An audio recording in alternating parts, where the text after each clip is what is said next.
अस्सलाम वालेकुम, मैं हूं बाबुल आजमी। आप देख रहे हैं क्रिप्टो 1.0। यहाँ पे हमारे पास फिल कॉइन का चार्ट ओपन है। ये चार्ट हमें ये बता रहा है कि फिल कॉइन अपनी एक सपोर्ट के ऊपर है। ये सपोर्ट काफ़ी देर पहले भी रह चुकी है। बीच में फिल कॉइन ऊपर चला गया था, फिर नीचे आया, तो दोबारा से इसको टेस्ट करके एक बार ऊपर जाने की कोशिश की, लेकिन 50 की मूविंग एवरेज एज आ रेजिस्टेंस काम कर रही थी यहाँ पे। तो हमने देखा कि मार्केट थोड़ी बहुत नीचे तो आई, लेकिन दोबारा अब ये अपनी सपोर्ट के ऊपर है। तो मैं यहाँ पे एक एंट्री लेने की सोच रहा हूँ, मैं आपके साथ शेयर कर देता हूँ। ये एंट्री मेरी बिल्कुल छोटे से स्टॉप लॉस के ऊपर होगी और ये स्पॉट की एंट्री है।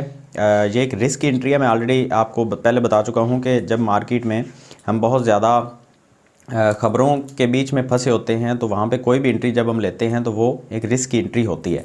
या तो वहाँ पे हमें अच्छी प्रॉफिट मिल जाती है या फिर वहाँ पे हमें एक लॉस का सामना भी करना पड़ सकता है। तो ये हमारी एंट्री जो है ये 13% प्रॉफिट के लिए मैं लूँगा और इसका जो स्टॉप लॉस है वो मैं रखूँगा 6.1%। इसके एंट्री और एग्ज़िट पॉइंट के बारे में मैं अगर आपको बता दूं तो यहाँ पे एंट्री पॉइंट जो है वो मैं रखूँगा 5.06 और स्टॉप लॉस इसका मैं रखूँगा 4.74 और एग्ज़िट पॉइंट में रखूँगा इसका 5.74। ये एक स्पॉट की एंट्री होगी और एग्ज़िट पॉइंट में रखूँगा यहाँ पे डेली की कैंडल को देखते हुए। और ये क्योंकि एक स्विंग ट्रेड है, 5-10 दिन के लिए मैं ट्रेड लूँगा और इसको मैं भूल जाऊँगा। अगर आप भी फॉलो करना चाहते हैं तो बिल्कुल इसी तरह से आपको भी फॉलो करना पड़ेगा।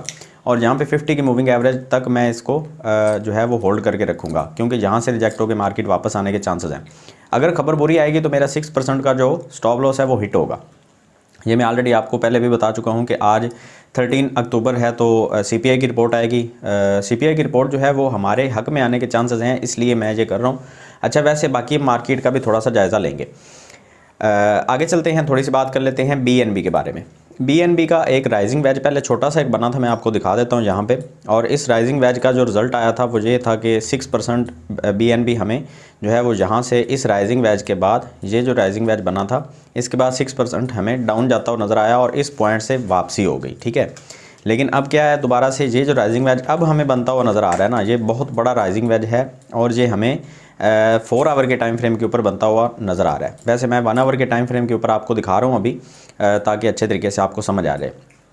ये कंटिन्यूसली एक डाउन ट्रेंड जो है वो चल चुका है, ये देखें बीएनबी में।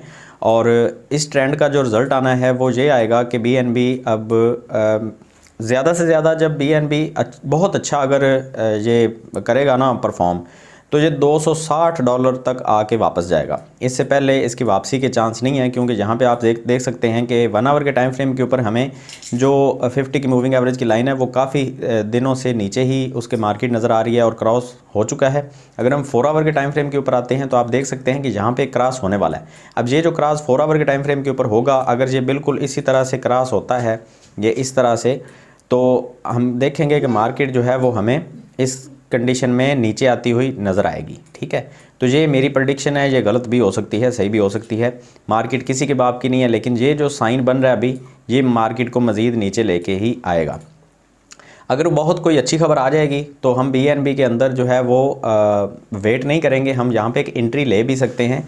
लेकिन मैं आपको एक चीज़ बताऊँ, हेज ट्रेडिंग के बारे में अगर आपको नहीं पता तो मैं आपको थोड़ा सा समझा देता हूँ। अब मैं फिल कॉइन के अंदर मैंने आपको बताया कि मैं एक लॉन्ग की एंट्री लूँगा। लॉन्ग का मतलब है स्पॉट के अंदर या लॉन्ग, जो भी आप सोच लें। यहाँ पे मैं फिल कॉइन के अंदर वो लूँगा और रिस्क रिवॉर्ड रेशो मेरा रहेगा यहाँ पे 6% के लॉस के साथ मैं यहाँ पे एग्जिट कर दूँगा। अगर मैं वहाँ पे अगर देखूँ कि मार्केट में कोई बुरी खबर आएगी तो मैं यहाँ पे बीएनबी के अंदर एक शॉर्ट की एंट्री लूँगा। तो क्या होगा कि अगर बीएनबी में मुझे प्रॉफिट होती है तो फिल कॉइन का 6% का लॉस मेरा रिकवर हो जाएगा। और अगर मुझे बीएनबी में लॉस होगा तो फिल कॉइन जो है वो मार्केट, क्योंकि अगर ऊपर गई तो फिल कॉइन भी ऊपर जाएगा, तो मेरा 13% का जो प्रॉफिट है वो मेरा बीएनबी का लॉस जो है वो रिकवर कर देगा। तो यहाँ पे मेरी जो पोजीशन इस बीएनबी कॉइन के अंदर बनेगी वो कुछ इस तरह से बनेगी। मेरा लॉस यहाँ पे मैं 6% लॉस मैं अपना रखूँगा यहाँ पे 2%, ये देखें। और जो मेरा प्रॉफिट रेशो है वो यहाँ पे रहेगा 3%। तो यहाँ पे मैं एक फ्यूचर ट्रेड क्योंकि ले सकता हूँ, स्पॉट ट्रेड तो मैं यहाँ पे नहीं कर सकता। और 20x की लेवरेज के साथ मैं यहाँ पे, या 15x की लेवरेज के साथ मैं यहाँ पे ट्रेड लूँगा। आप चाहें तो वो ट्रेड आप भी फॉलो कर सकते हैं। मेरा यहाँ पे एंट्री पॉइंट जो है वो रहेगा 270 के करीब, एग्ज़िट पॉइंट मेरा रहेगा 260 के करीब और जो स्टॉप लॉस है वो रहेगा 274 के करीब। ये एक बहुत अच्छी ट्रेड सेटअप बन सकता है। रिस्क रिवॉर्ड रेशो की बात करें तो 1.5 है, लेकिन बहुत अच्छी ट्रेड यहाँ पे एग्जीक्यूट कर सकते हैं। आगे चलते हैं, BTC की अपडेट के बारे में बात कर लेते हैं। BTC हमें जो 4 आवर के टाइम फ्रेम के ऊपर जो सिग्नल दे रहा है वो एक बेरिश सिग्नल है और ये 50 की मूविंग एवरेज जो है और 200 की मूविंग एवरेज दोनों ही नीचे की तरफ आना शुरू हो चुकी हैं। अब ये एक सिनेरियो ये हो सकता है कि मार्केट जो है वो यहाँ से इस तरह से बिहेव करे, 200 की मूविंग एवरेज जो है वो हमें कुछ इस तरह से नज़र आए, ठीक है, और 50 की मूविंग एवरेज उसको क्रॉस करके ऊपर चली जाए। अगर ये सिनेरियो होता है तो मार्केट बुलिश हो जाएगी। दूसरा सिनेरियो बड़ा वर्स्ट सिनेरियो होगा, वो ये है कि ये जो लाइन है ये बहुत ज़्यादा नीचे डंप कर जाए और 200 की मूविंग एवरेज जो है वो इस तरह से हो जाए। अगर ये होता है तो मार्केट काफ़ी ज़्यादा बेरिश होगी और बिटकॉइन हमें जो है वो अगेन 17,000 18,000 के ऊपर देखने को मिल सकता है। अब यहाँ पे क्योंकि हम 4 आवर के टाइम फ्रेम के ऊपर हैं तो हम देखेंगे कि ये 2-3 दिन के अंदर ये रिज़ल्ट हमें देखने को मिलेगा। अब वैसे मार्केट अपनी एक्सपोर्ट लाइन के ऊपर ही अभी ट्रेड हो रही है, इसको ब्रेक करके मार्केट के लिए नीचे आना थोड़ा सा मुश्किल हो गया है। तो खैर देखते हैं आगे क्या बनता है। नैस्डैक को भी थोड़ा सा हम देख लेते हैं।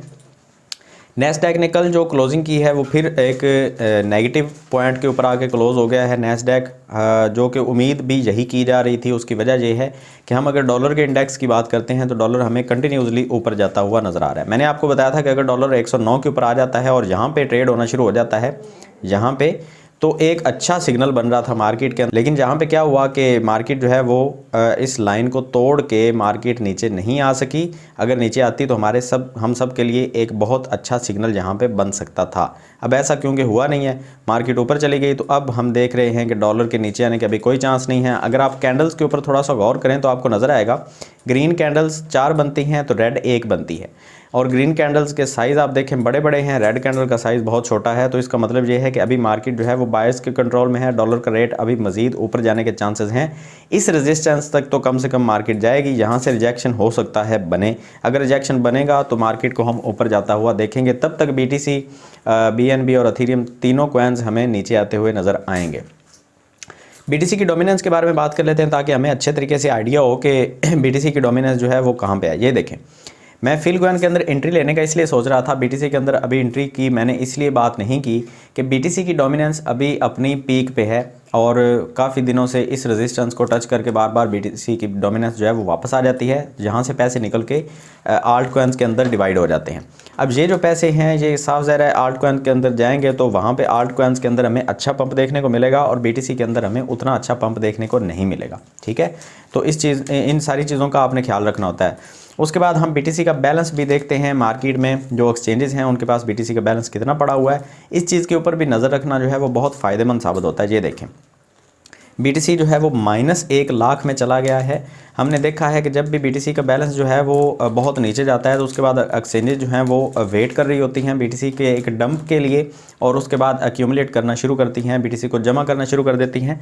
तो हम देखेंगे कि अगर एक्सचेंजेस ने दोबारा से BTC को ख़रीदना शुरू किया तो हमें बिटकॉइन की जो प्राइस है वो क्योंकि अपनी सपोर्ट के ऊपर आ जाएगी, तब तक जैसे कि मैंने आपको बताया कि डोमिनेंस जो है वो भी एक नेगेटिव वे में चली जाएगी और मार्केट में अगर कोई बुरी खबर आती है तो BTC हमें दोबारा से 17,000 18,000 की रेंज में देखने को मिलेगा और जहां से एक अच्छा पंप आएगा जो एक्सचेंजेस जब बाई करेंगी तब, और साथ में मार्केट का जो पैसा है डोमिनेंस नीचे आ जाएगी, तब BTC के अंदर दोबारा से पैसे जाने शुरू हो जाएंगे।